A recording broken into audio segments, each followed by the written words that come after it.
Hey everybody, this is Matt McGurk.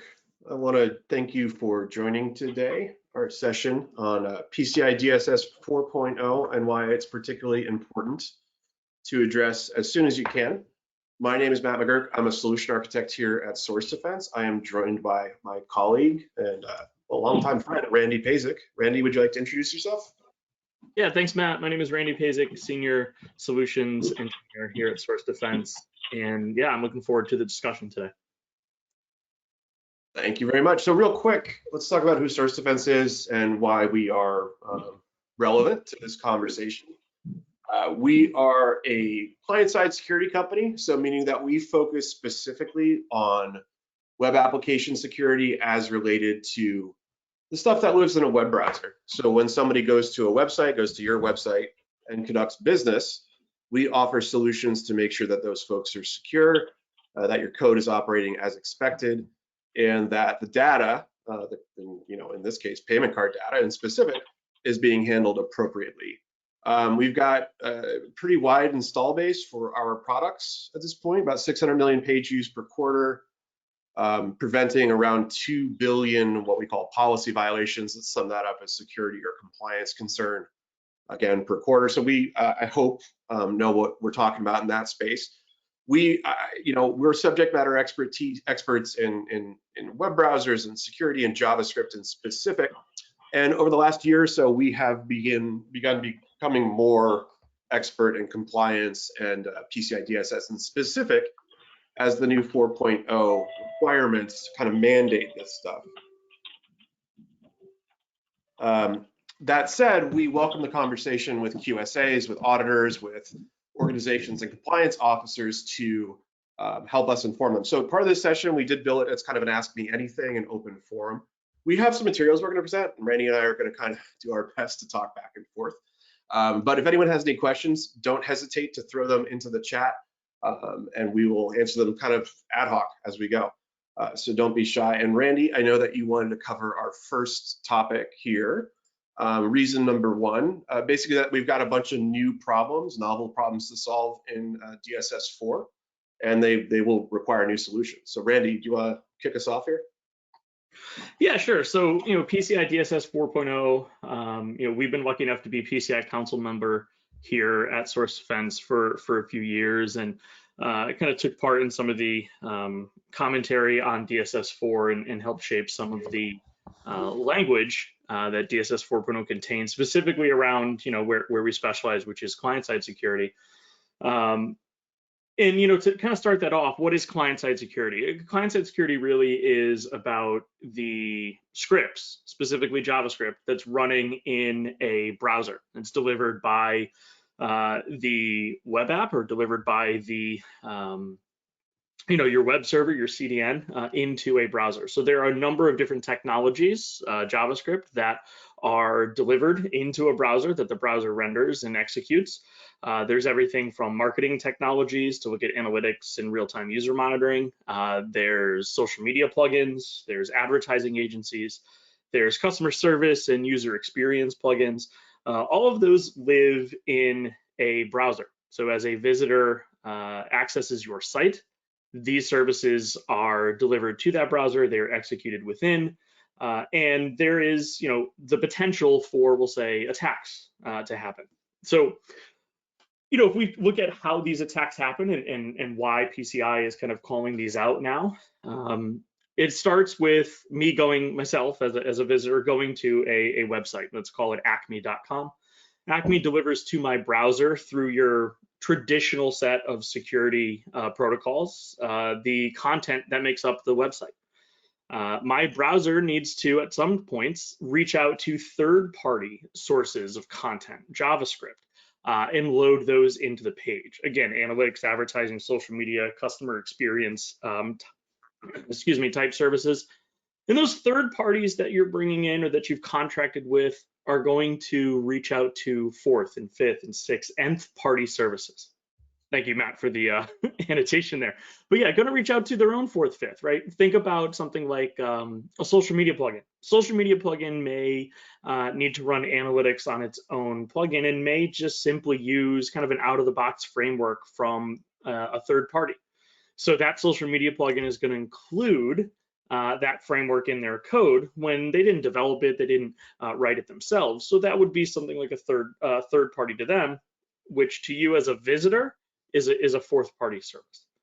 Now, the reason why this becomes an issue is JavaScript, as it was developed and created in the mid 90s, has no sense of permissioning, no sense of security.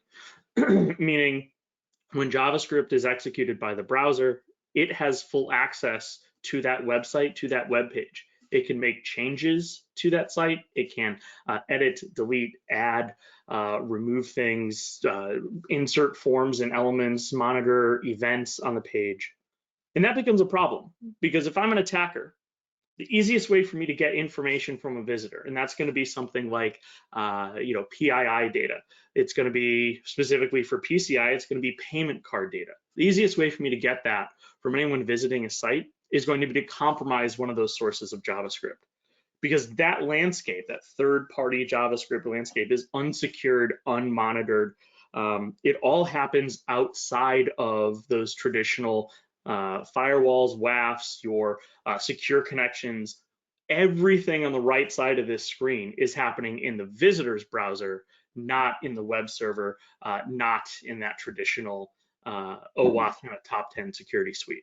So as an attacker, I'm going to go ahead and compromise one of those sources of JavaScript, insert my own code, and then have some data exfiltration happen, right? I'm going to steal payment card data. I'm going to steal identity data, health data, whatever it may be.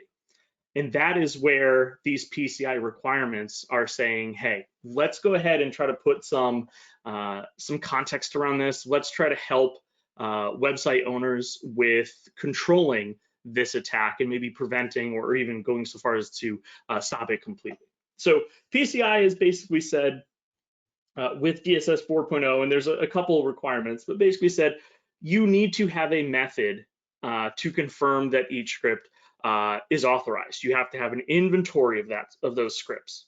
Those scripts, as well as an inventory, need to have written justification as to why they are necessary on a page. You need to have a method implemented to ensure the integrity of each script.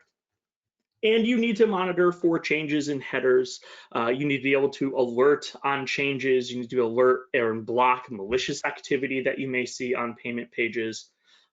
Specifically, these are 6.4.3 and 11.6.1 in DSS4. So for those that are following along at home, if you navigate to those pages within your DSS PDF, you'll see kind of a list of what we just talked about. Yeah, and I think that's a great summary, and we are kind of distilling these down to the themes that are in there. We can go into detail as it comes up throughout the conversation for the specific line items, but the idea here is to sum up, you've got payment pages. You have what the data security standard refers to as scripts, meaning that JavaScript that Randy went into. And you need to basically know what's there and why, and that it's doing what it's supposed to be doing, and you have to have some controls around it. They have specific recommendations in there about what those controls can be, some kind of standards-based approaches, proprietary tag management system, vendor-based solutions. But this, in a lot of ways, is a counterpart to the work that's been ongoing for like decades now. Think about just a credit card skimmer at a restaurant. Unscrupulous waiter who swipes the card twice, once into the actual payment system and once into their own handheld scanner. This is kind of meant to, these new requirements are meant to defeat an attack which is much like that, but happens within web pages because of JavaScript, where something that's not supposed to be there grabs data that it shouldn't have access to and then uses it for fraud. So a new frontier in some ways for payment card information to be secured. The other terms you may have heard. I know that, we just talked about kind of the summary of those new requirements. What do you think about the effectiveness of those, right? Reason number 2, right, is, how effective are these requirements at helping client-side security? Yeah, I think that, so the second reason we're pointing out, so the first reason you're going to have to do this now is that they're literally requirements. And we'll talk a little bit about when that comes into effect and so on and so forth. But a reason to do this is that now we all have to do it to remain compliant and to process credit cards on our e-commerce properties. I am not usually a kind of optimist, as my friends and Randy knows, but on the other hand, I do actually think these requirements are useful, and I think they will really help overall the security posture and just the general data privacy for organizations. As Randy mentioned, we've been doing this Source Defense has been around for about 8 years. I've been doing this for 4.5 years. At the very beginning, there was, nobody really knew about this problem. The understanding has evolved. Client-side security has taken on more prominence and people know about it, but it's important for me as like a good citizen of the internet or whatever to make sure that these security concerns are getting addressed. Because for the longest time, I was in web development for 15 years.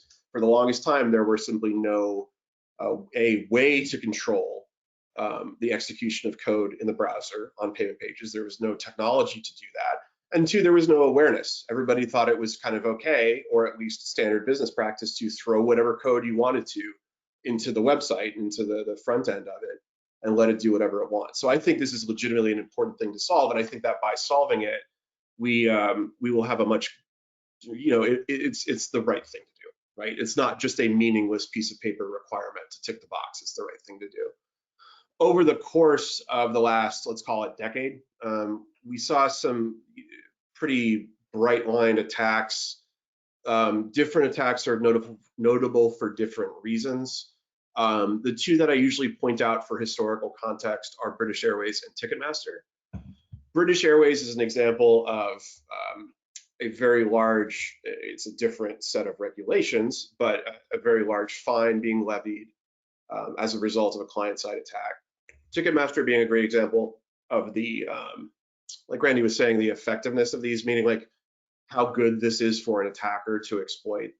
That attack went on for 3.5, 4 years before it was identified by researchers, and then was resolved. The way that was resolved, also, it may be interesting to know, was through a payment processor contacting the Ticketmaster folks and saying, we have linked through kind of behavioral analysis the cards used to purchase tickets on the Ticketmaster website.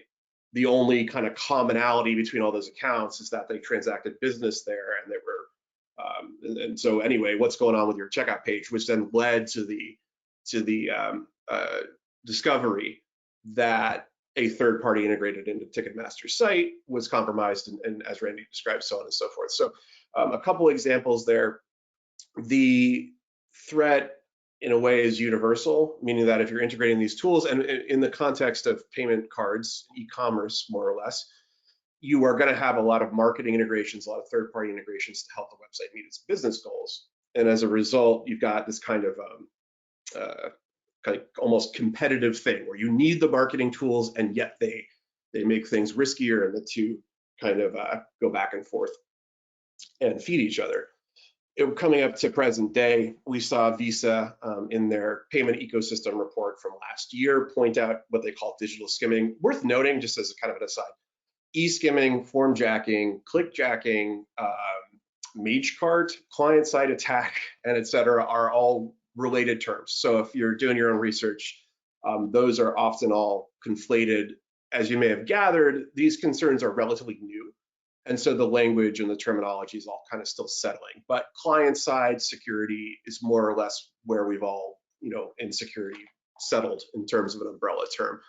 Digital skimming, though, like I described before, a good catch-all for it. Visa has called it out, the FBI has called it out, and et cetera, et cetera. So the point here is not fear-mongering. It is a little bit to point out that it's a prevalent thing, and to point out that solving for it and being compliant here is a net good. There's collateral benefit aside from simply ticking the box by securing the data on the payment pages. It makes the whole security posture more robust over the entire organization.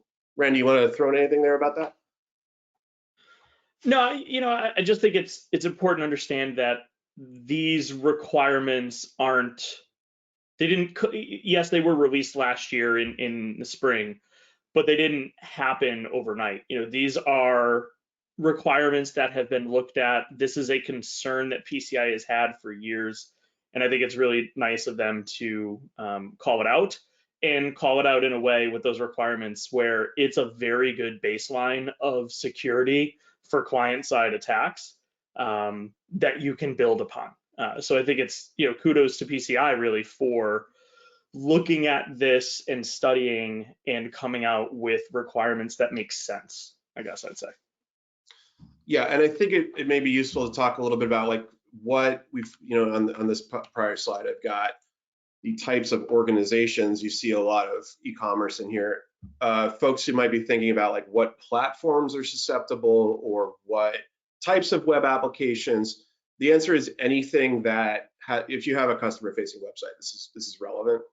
We see a lot of automated attacks against platforms like Magento, BigCommerce, WordPress, etc. There's common vulnerabilities in all those platforms, and that would let an attacker inject code that way.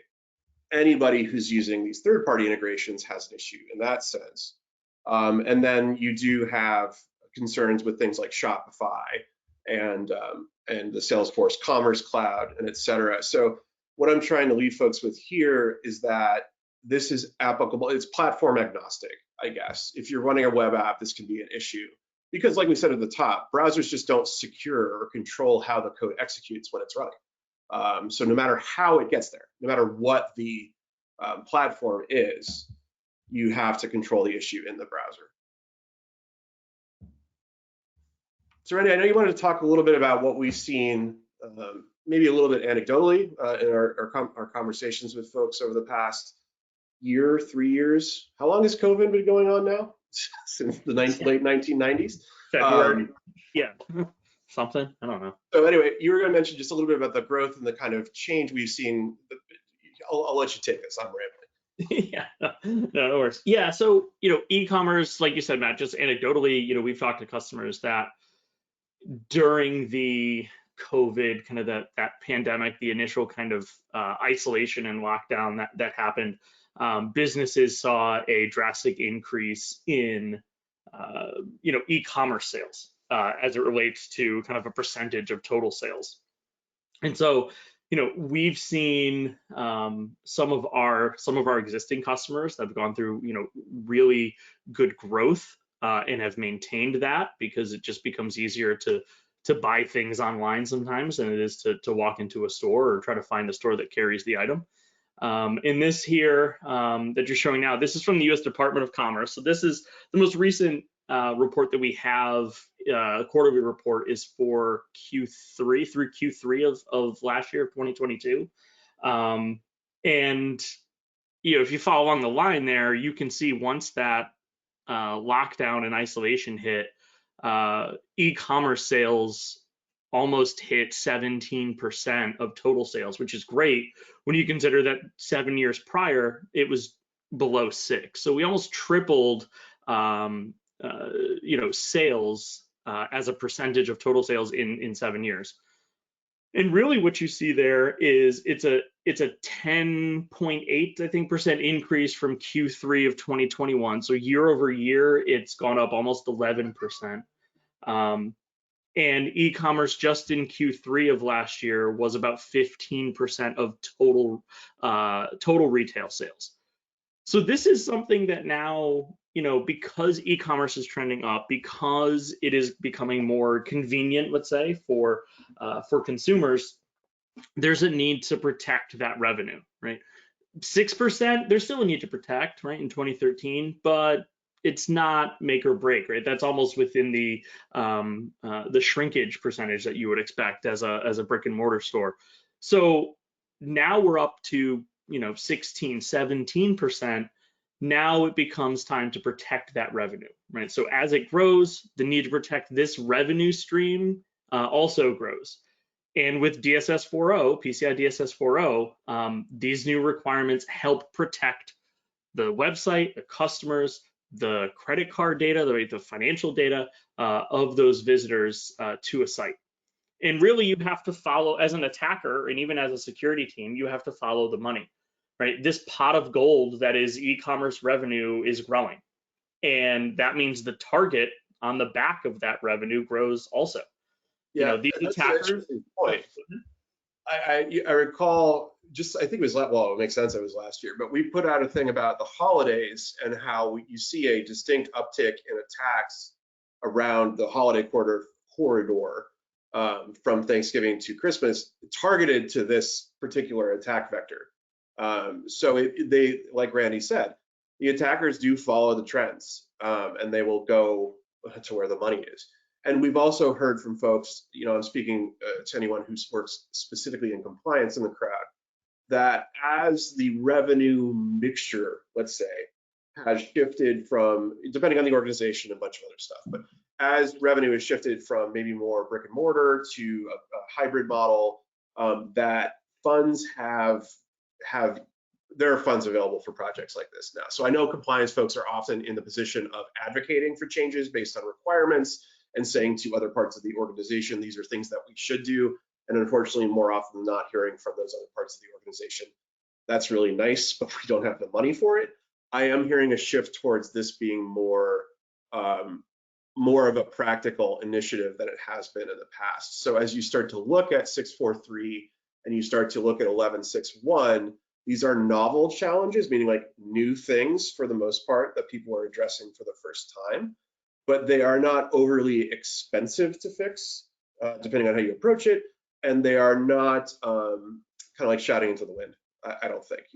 Like Randy's done a great point of, the revenue's there and the payment part of any given e-commerce web app is so critical. So Randy, I'm sorry I kind of broke in there, but I thought that holiday stuff just occurred to me. You worked on some of that, right? The research we did. Yeah, I looked at some of the. I was trying to find the raw data that I had, but I couldn't find it in that time that you gave me. But I know that, yeah, during the holidays we see just, in our platform, the number of what we call violations.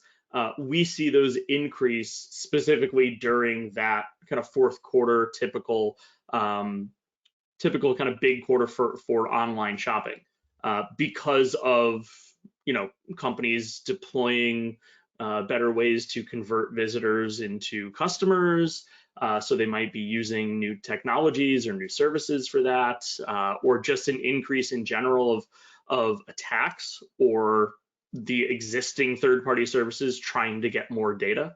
I think we joked, Matt, actually in a car recently, that we are the product, right? The consumer is the product. So skimming data and getting data, whether legitimate, third-party, or illegitimate, that's a big concern. And then there's privacy laws and PCI DSS now that says, hey, we shouldn't do that. So it's just, unfortunately, it's an evolution. And it's a trend that, like the revenue, will probably continue to move into a higher and higher number.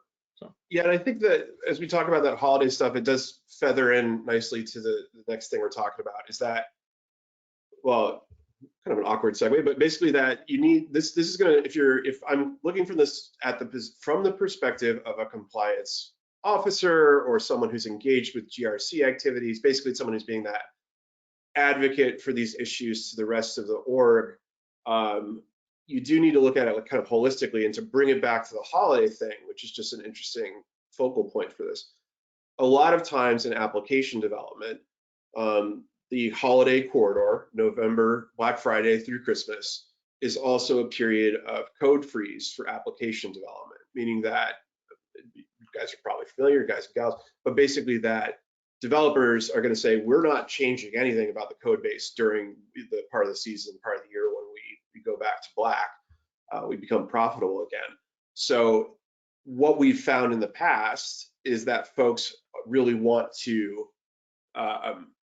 they become aware of the problem and want to fix the problem at the time when it is least conducive to do so, when it's hardest to get application development to integrate new code or adopt new practices. So in terms of where we are now in the year, obviously February, a lot of folks just falling from a code freeze, is a good time to address it. And as that kind of lines up with the enforcement deadlines in DSS4, and specifically 643 and 1161, it depends on where you are in your audit cycle and a bunch of other stuff, but it's cliche, but doing it now is going to be a lot easier than doing it in a little bit.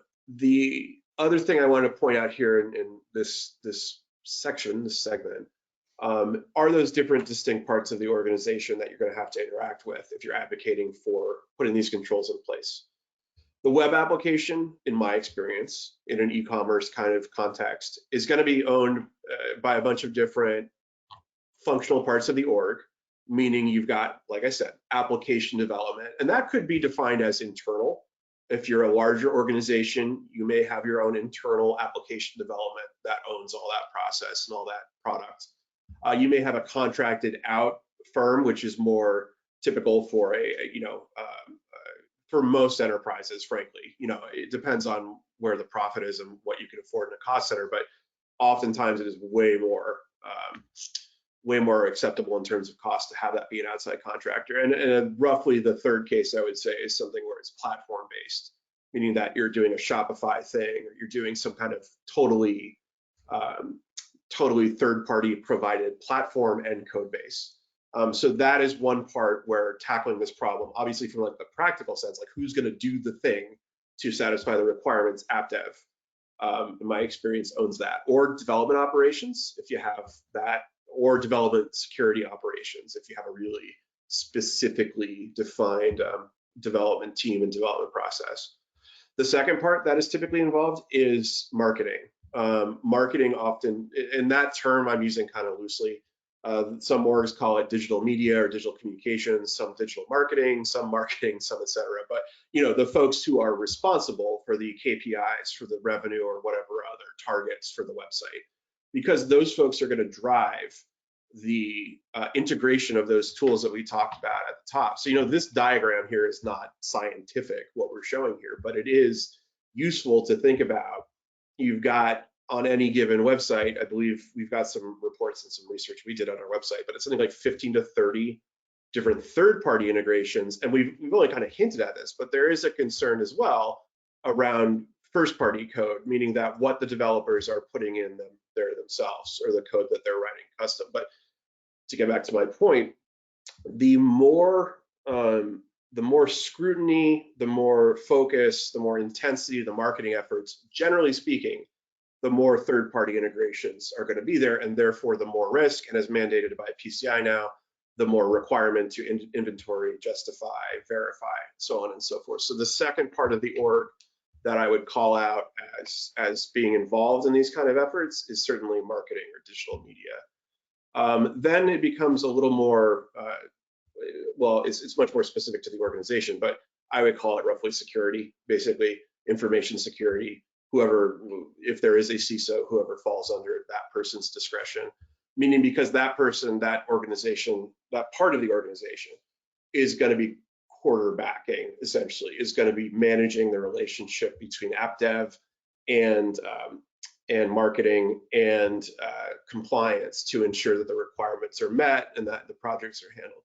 Every organization is different, and Randy, I'd be curious, you've spoken to as many folks as I have at this point, but where have you seen the different customers, allocating resources to handle this? Yeah, I mean, based on conversations we've had with customers, or I've had with customers, I think you're looking at, it's a multi-departmental problem. So you have ownership and you have people that are responsible or accountable in multiple departments, like you said, in security, in marketing, and it's typically those two. But now with PCI DSS4, you have compliance that's getting involved. Sometimes there you may even have legal getting involved if there's some type of previous breach, or there's potential for changing how the teams are notified, and then legal has to get involved to notify customers or internal stakeholders on what's going on. You have incident response teams that can get set up just in case there is an incident, and so there's investigations that have to go on. But I think where we've seen it mostly has been marketing, has been security, kind of playing tug of war as to who's responsible for the security of the website. Because like you said, marketing is not necessarily going to be focused on security. Security teams may not necessarily be focused on revenue. And so there needs to be a balance between those, where marketing can still do their job, you know, the team involved with converting visitors to customers to getting revenue, they can still do their job and add the third parties or other services they need to the site. Whereas security is going to be, you know, maybe reviewing the code more, reviewing the access maybe that a third party has, and even looking at first party code to make sure that it's not doing anything a little you know, out of line, let's say, within that web app and within a browser. Yeah, we group these things here. This is more kind of if you're thinking about how you're going to solve this problem and the requirements for the requirements. So what I mean by that is what's a practical way to implement a solution to do these things. The themes we came up with for our own product that kind of guide our own development are these four: simplicity, visibility, assurance, and control. Meaning that this is I've said it a couple times, but this is a novel problem in a lot of ways, or at least this is a new introduction in a lot of ways into the data security standard that requires new solutions. So it's not practical to kind of over-engineer a solution to the problem. You need something that kind of fits into the gap and does its thing, and then blends into the rest of the security portfolio. Rather than, you know, we're going to hire a new full-time employee or something to handle this one subsection of the one part of PCI DSS. Visibility being important, meaning that once you start to tackle this, you do need to be able to see. That's like a common theme, is that when we talk to folks about this for the first time, there's just a lack of information. There are practices that are going on either in development or marketing that are unknown to the compliance part of the org or to the security part of the org, and like the baseline that you need to address in order to have an effective strategy to meet the requirements is knowing. You just need information to start. So as you think about what parts of the org are going to get affected by this, either what technological means or what policies, you know, governance and procedure and policy and process can be applied to make sure that when marketing wants to add a new technology to a payment page to observe visitor behavior, how do they notify everybody else? How do they manage the risk associated with that, so on and so forth?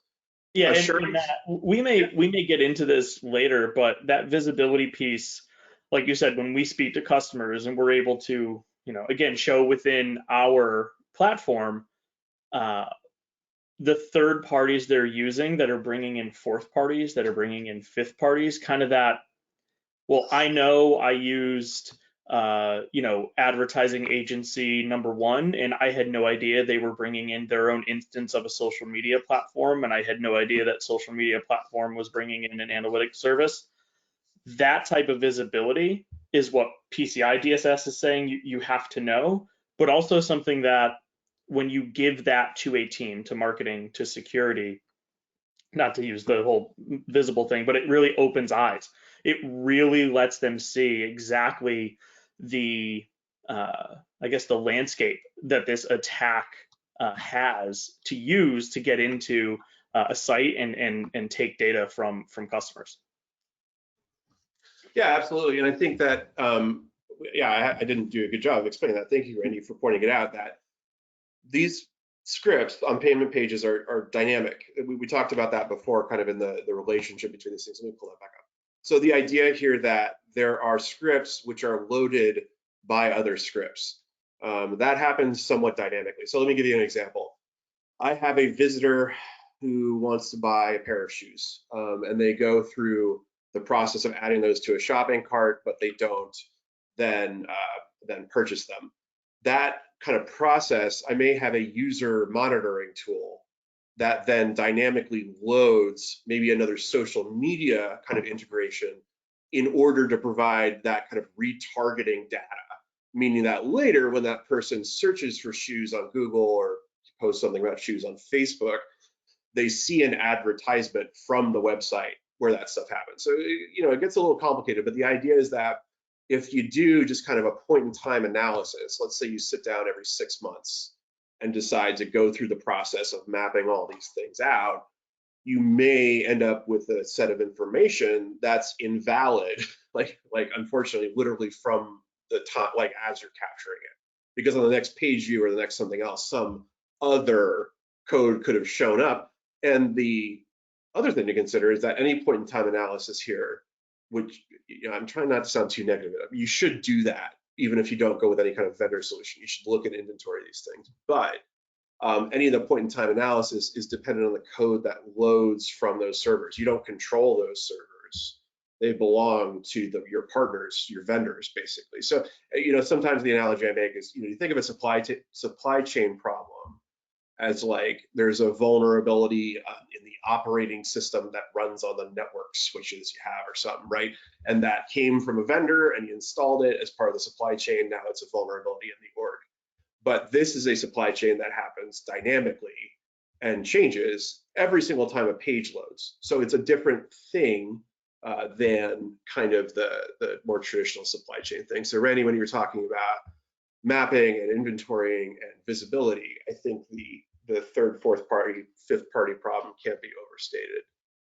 And going even farther than that, Matt, think about geolocation. Right. So if you're a primarily US based business and someone from Australia visits your site, are the third parties or fourth, fifth parties that are being brought in based on your location in Australia, have those been looked at and vetted and analyzed? Maybe not, right? So you have geolocation that can affect what JavaScript is being loaded. You have sometimes time of year. Sometimes you have the actual browser itself. You may have different versions of the same, let's say, service based on the browser you're using. So the variability in what JavaScript is being loaded into a browser isn't just I added this analytics service and this advertising service. It's time of year, geolocation, browser being used. It's all of that in addition to what you talked about. Yeah, and then we're getting a lot of mileage out of this diagram, by the way, but the other thing to consider is something called a tag manager, meaning that more often than not, these services are added via an integrate. So basically what a tag manager is application development will install a piece of software inside the web page itself, literally in here, that allows non-developers to add these tools, what's called in the jargon tags. So meaning someone who's not technical can arbitrarily, this is within the organization, can arbitrarily add code to the website. So beyond this kind of shifting supply chain thing, you also sort of have what I would call a governance problem. And to bring it back home, we're talking about what scripts live on payment pages, right? So you've got one prong of the problem, which is that the supply chain shifts because of its own nature. Another issue is that often within the organization, you have people who are making changes to the scripts on the payment pages, but that change may be unknown to both security and compliance. So as you confront the problem, think about that to bring it back home to which parts of the org are kind of involved in this. One more thing I want to talk about here, although it's kind of an assurance and control. So usually what we hear when we speak to folks in the DSS space as related to e-commerce and so on and so forth is what's a payment page if we're using something like a third party, I shouldn't say third party, a payment gateway vendor to kind of put the payment portal, use an iframe to use the technical language, put the payment portal inside the web page without us actually hosting it. So shifting the liability onto that payment vendor so that a lot of the compliance concern is handled by them. Most of the compliance concern is handled by them. And the e-commerce platform itself doesn't have to deal so much with the actual payment data. What we've heard and what we've interpreted and gleaned from QSAs and other folks is that the scripts that are running on the page that hosts the iframe, the page that has the payment gateway integrated into it, that counts, that's within scope of the kind of scripts on payment pages language in 643 and 1161. So if part of the way that you're controlling for data exposure as defined under DSS is through offloading liability into those payment vendors, you do need to think about this a little bit differently now. A little bit of the liability, well, more than a little bit of the liability has shifted back onto the hosting organization and away from the payment vendor. So that, unfortunately, a little bit of that assurance, I guess, a little bit of that security, a little bit of that ability to offload liability has eroded, has been diminished as a result of the PCI DSS for modifications.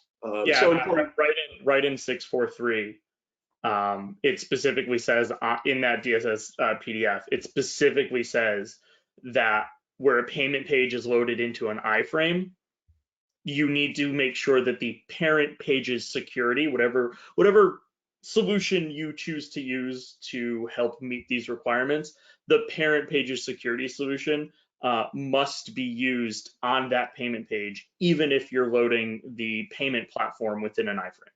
Right, so that's why there's two of us. It's actually in the language of the requirement, not just the interpretation. So yeah, because and just to delve into it a little bit, the idea is that if there's a script running on the parent page, the page which contains the iframe, a malicious script could replace that iframe with its own, could potentially intercept information back and forth. If you wanted to look into an interesting example, this Braintree breach involved the PayPal Braintree product, which is kind of I won't get into it, but it's an iframe-based thing to handle payment data.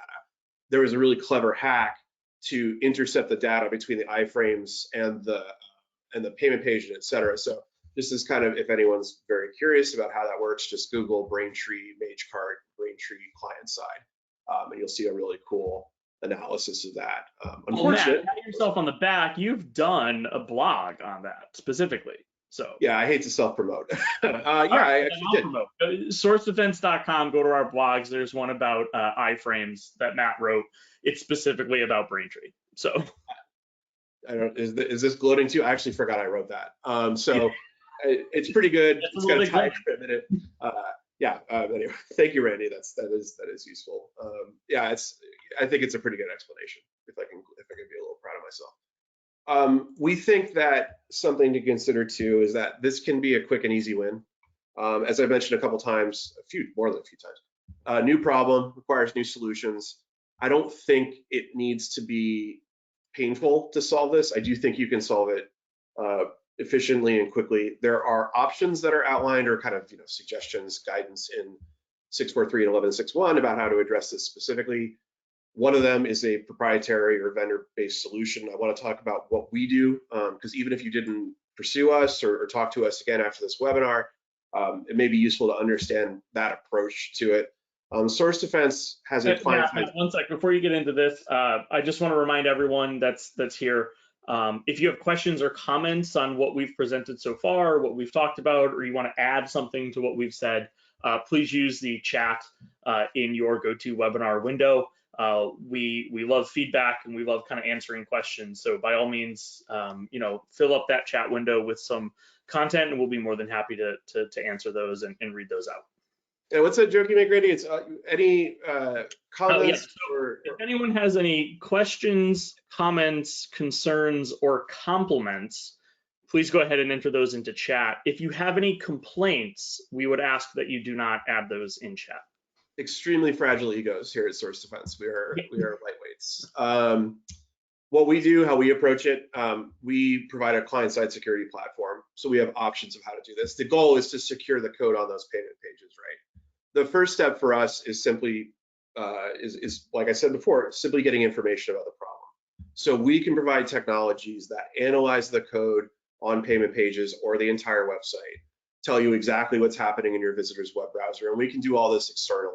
So we can give you a map of different scripts that are present. We can give you events and signals about what they're doing. We can give you a lot of insight, basically automatically. I just pulled up a dashboard so you can see it entirely externally. So if you want to knock out a few of those requirements without actually installing anything, that is absolutely something we can help you with. If you want to go a step further, we can also be installed in the front end of the web application to get both real user data. So meaning beyond just the external sort of scan-based information, but actual real user data across all your sessions from all of your all the interactions with the payment pages.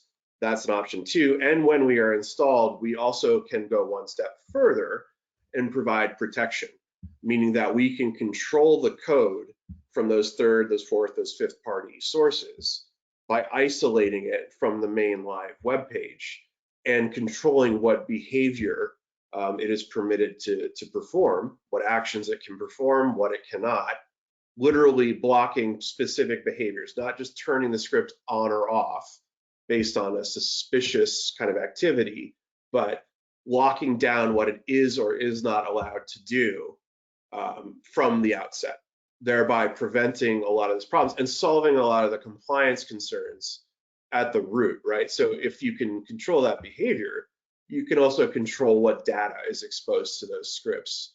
So if you're talking about, like I said before, kind of an effective solution to this rather than just ticking the box, cutting off the exposure to that data really, it solves the problem at the root is what I could say about that. We provide these solutions in a variety of ways, and we can, like I said, there's a granularity to it. So like I said in the prior slide, I think it's about visibility. It's about getting information into what's going on in your web browsers. It's about knowing that you have this ongoing and you have controls in place to handle things like headers and handle things like justifications. And that beyond simply making a compliance recommendation, you can implement a security tool that does a good job and that allows those teams we talked about to collaborate and to work together with as little friction as possible and taking up as little of everybody's time as you can. So source defense, I do think, even if I didn't work here, I would recommend it as the solution to this problem. We are happy to take any questions. We're coming up to the end of our hour here, and we do appreciate your attention and your patience with our, I hope some of the jokes were funny, maybe not. On our website, if you're curious, in addition to the other couple things we threw out, I mentioned that this was what I was talking about before, this white paper, where if you want to know more about kind of like what the state of the industry is, like what's an average website got going on in terms of third-party integrations, this is, I think, pretty useful. We have an entire full-blown PCI DSS resource center. So recordings like this, Randy's done some really cool ones. So speaking with the QSA, was that from our partner Tavora, Randy? Did I get that right? Yeah, that was Tavora. Actually, one of the unique things on that that I'll kind of mention here is we talked about a little bit about kind of the Macy's attack. I don't know if we specifically called out Macy's, but the Macy's attack was stealing payment card data, but stealing payment card data from account wallets. So not even the payment itself, it was stealing it from where you would save your card information within your account or your wallet on Macy's.com. And there was an attack that was able to hook into that wallet. So when you made a change or when you went to view your wallet, it was able to pull the full 15 or 16 digit number and all of the relevant CVV and expiration information from the wallet. And the QSA we had from Tavora, Bill, was kind of adamant that that would also be under the purview of PCI DSS 4, right? Anywhere where there is payment card data entered into a form on a site, payment page or not, that would fall under PCI DSS 4. Yeah, it's an interesting example because you think of like stored payment card data, my first thought when I hear that is database, right? Like you're putting it in a database somewhere, and that's a concern. That's an interesting example of stored card data in a web application in the front end. So like, if you're going to have a wallet function in the web application, yeah, that data lives in a database, but now it also lives in the front end, and what do you want to call it, the presentation layer of the website. It's out there to sort of kind of at rest. So another interesting wrinkle in this whole situation. Thank you for bringing that up, Randy. We are going to open up for questions. If anybody wants to see this about their own website, we can get you one of those dashboards I showed specifically for your own web properties, non-invasive. It's nothing like a pen test or anything. This gives you some easy insight. You can either chat with our folks right here, get to a person in about 2 clicks. Or you can hit up either of us. I'm Matthew at sourcedefense.com. Randy is randy.pas at sourcedefense.com. And we can take those ad hoc as well. I'm going to wait here for some questions. I'll take a sip of water. And and we'll see. Yeah, Maybe. and Matt and I come separate, or we can come together, as a two-person act or as a solo act. There's really no ego problems between us, I don't think. Contact our marketing manager, Scott Feisel. He handles our booking. Doing a tour up and down the East Coast right now. Yeah, we just hit the city, so yeah. 2 drink minimum. Tip your waiter. Tip your service person.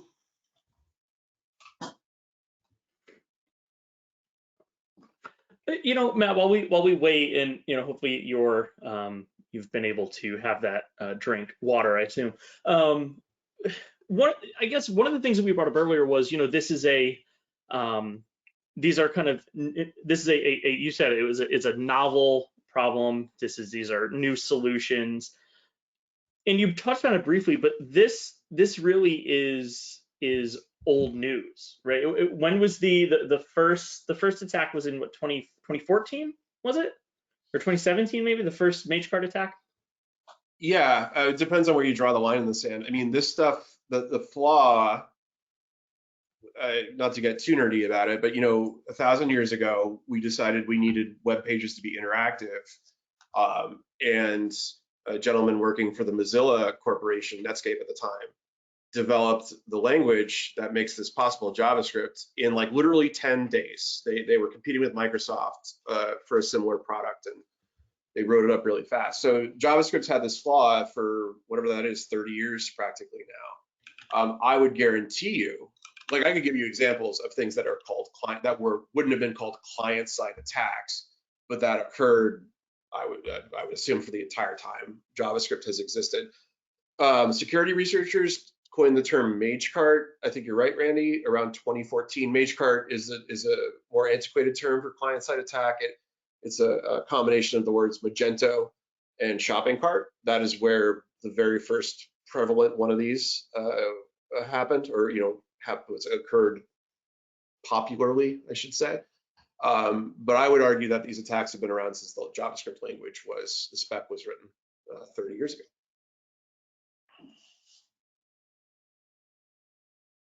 And Matt, going back to kind of our solution at Source Defense, there is a question, how easy is our solution to test and to deploy? We talked a little bit about testing. It's very easy. Go to the site, we can set up a dashboard. But how easy is our solution then to deploy? Let's say you want to become a Source Defense customer. What does deployment entail? Yeah, that's an interesting question. We have options to no deployment, I suppose. Totally hands-off, non-invasive, where we can get that info out of the browser. We can give you the inventory. You can provide all the justifications and work with it and make sure the scripts are working as you intend to do that. That's zero integration.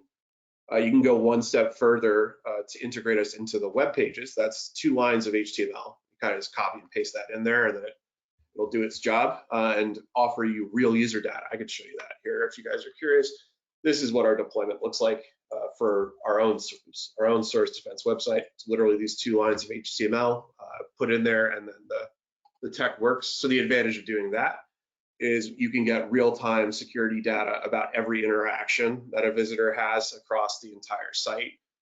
Whereas the external scan is still totally valid, still lets you get those things done, but you have the kind of assurance that you're seeing everything that a visitor does and every script that ever loads forever. That's basically a 2-line integration, and that also lets you go the extra step and actually enforce rules and protect the visitor and their data with our solution, also just with those 2 lines of code. So it's really lightweight. We find that the actual development task, like if you ask an application developer to put us in place, that should really take a couple hours. Is not difficult work, in my opinion. There's another one here. I'm going to ask it, and I'm probably going to answer it as well. But it's, are most marketing teams familiar with the risks originating from these scripts? So I'll ask that, and then I'll kind of answer it.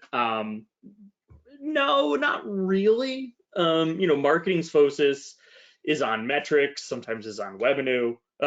Revenue. I don't know why I said that. Revenue, but it's probably something they should be aware of. You wouldn't want your marketing teams to go out and add any service they see, any, you know, the latest and greatest conversion technology. Probably not the best practice. You know, you'd want to do some type of security analysis on it.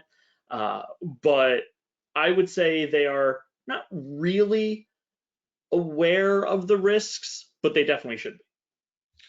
Yeah, I mean, we don't want to villainize digital marketers, although you can feel however you want about marketing, of course, on your personal life. But you know, I pulled up the NBA's website here because it's a good example of the number of integrations that go into this website in particular. There's like 49, 53, it'll keep going. Different pieces of code that are involved to target me as a visitor to the NBA's website. And so what I'm trying to say here is that the folks who are responsible for driving revenue through the NBA site, one way to look at this is they're doing a great job, right? They've got all the tooling in the world to make sure that the NBA is hitting its goals in terms of revenue. It's that, unfortunately, that effort also directly proportionally increases the risk that the visitor is exposed to. So the goal, I think, of the requirements, the spirit of these requirements, is to unite those two things to make sure that those are working together, the security effort and the revenue generation, and that it's not this engine that just generates risk as it also generates value for the organization. And there's one more here, and I'm going to add to it. So will these types of solutions, so the types of solution that PCI calls out, will they slow down our website? And I'm going to add to that, will they add some type of workload to internal teams? You want to do that one, or you want me to do it? Yeah, I mean, we'll I don't know if that sounded accusatory. Will they slow down the website? Realistically, no. Our solution specifically, you know, that's kind of the only, I guess, proprietary one I can talk about. We've seen either kind of net neutral or net positive impacts to performance. The other solutions that PCI specifically calls out are native browser technologies. So typically not necessarily a performance decrease, but what we do see with those are kind of resource adds into organizations. So whether it's a security team or someone that is specifically responsible for setting up a whitelist or setting up the hashes for these scripts, that may end up slowing down some other parts of the organization because there's now an increase in workload. But realistically, no, they're not going to slow down the website. They are relatively efficient technologies. We are that way as well. We are an efficient technology. Like Matt said, we're simple, right? That was one of our foundational principles. I think that's well said. Yeah, the human resource costs of implementing some of that stuff can be heavy. The CSP and the SRI is typically the feedback we hear from. And, you know, to be a little something about it, like the velocity that a marketing or a web dev team can put into the website is affected by those, because you have to loop in a technical resource to make changes and such. So considerations. Yeah, that workflow for a tag approval, let's say, it can become more complicated with other technologies. The tag I believe we're running out of time, Matt. I don't know if there's anything else we wanted to discuss. I know we have about a minute left. So I just want to throw out the word tag council, which is what some folks have to do. They have to have a whole council internally to approve tags, and then I prefer tag team, because then it's when you approve it, it's like good. there. All right, folks, we want to thank you very much for your time today and for listening to us ramble. We appreciate your attention. If you have any questions, again, Matthew at sourcedefense.com, or hit up sourcedefense.com itself.